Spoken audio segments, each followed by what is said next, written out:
we look at process maps, which I prefer terming workflows, or flowchart as well.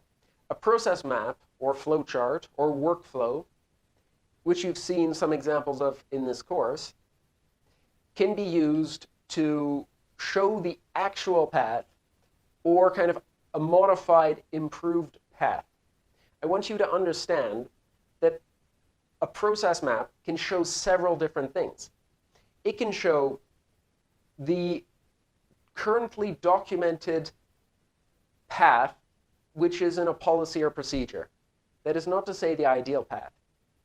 It can show from usually a walkthrough or a narrative the current path. So what is actually happening.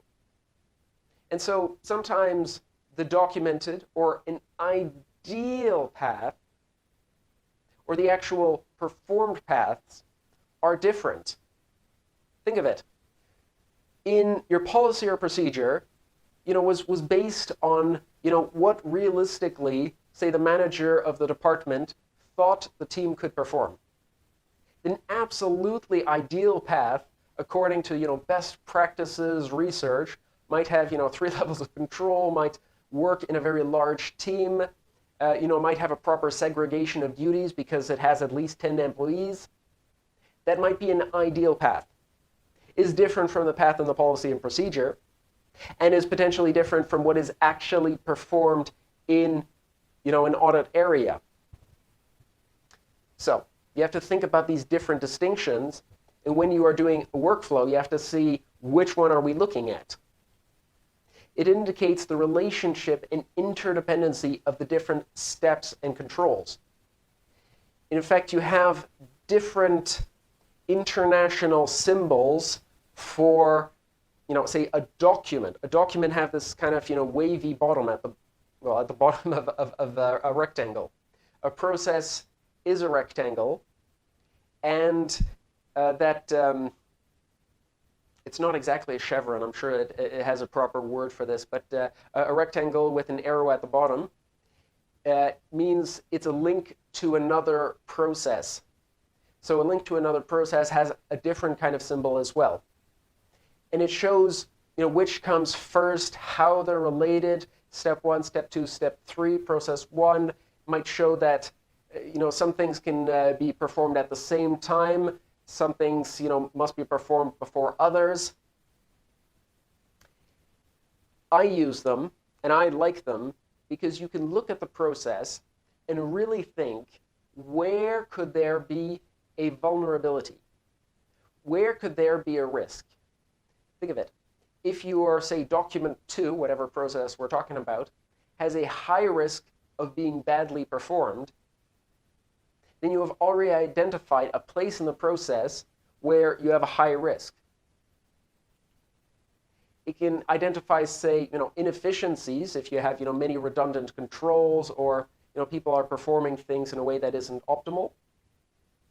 It can serve as a benchmark and monitoring tool, because once you, have kind of agreed on a process that, is really the best process for this particular department, first of all, it should go in a policy or procedure in that case.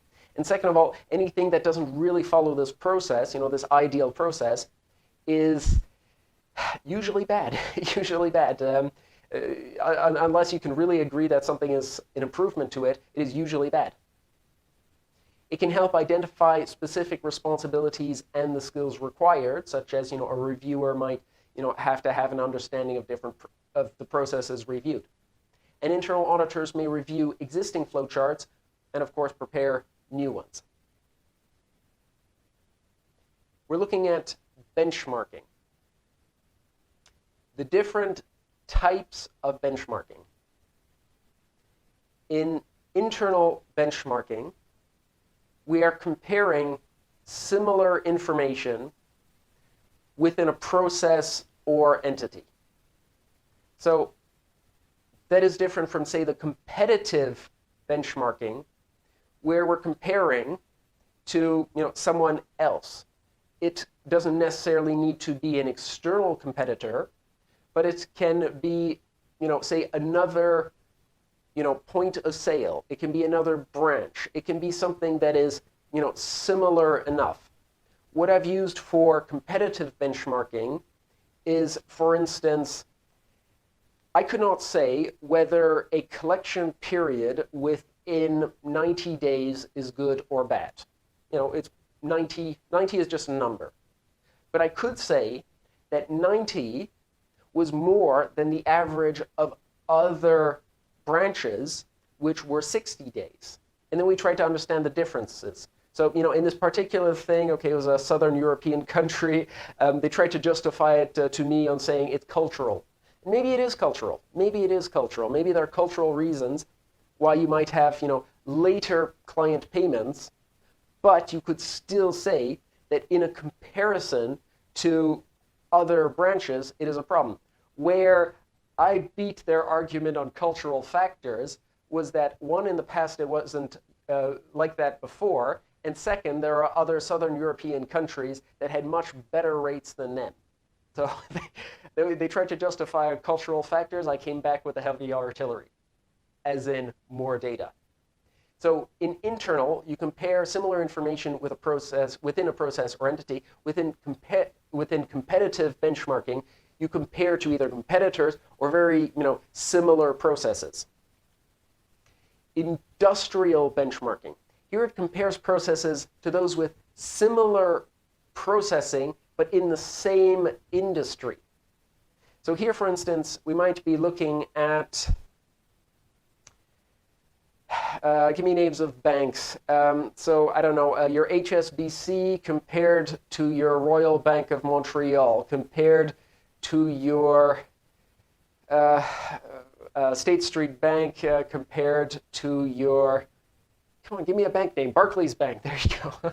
Anyway, you can compare all of these different banks together to try to understand whether the processes would be working similarly, and try to understand within this industry how one thing might be working.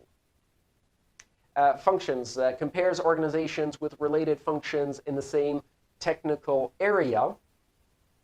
So this I have, for instance, seen for, I think, business continuity.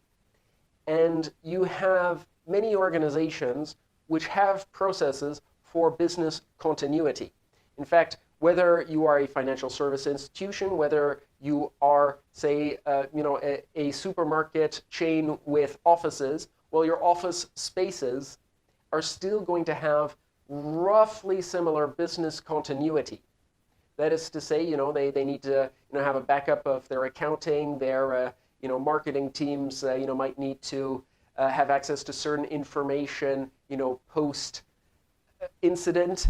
But indeed, it tries to compare organizations with related functions, such as business continuity, in the same technical area.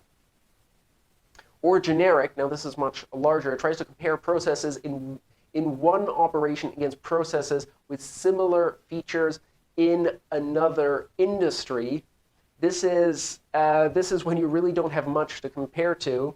Say I am looking at my renewables department. I am looking at how windmills work, and you have a certain planning process of how to build a windmill. But indeed, I do not have a similar thing to look at, but I can see how to make a construction project and best practices of how to build a building. Building a windmill and a building are probably very different, but some of the planning, risk assessment, needing an architect, etc., procedures might be similar enough that I can kind of use generic best practices.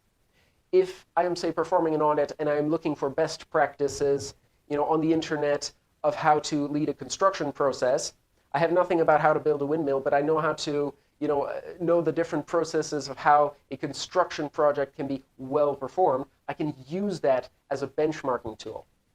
And finally, kind of best in class. Best in class is the best organization in a certain subject. We're thinking about your, Boston Consulting Group, your McKinsey versus your, little corner store that doesn't know how to do things correctly.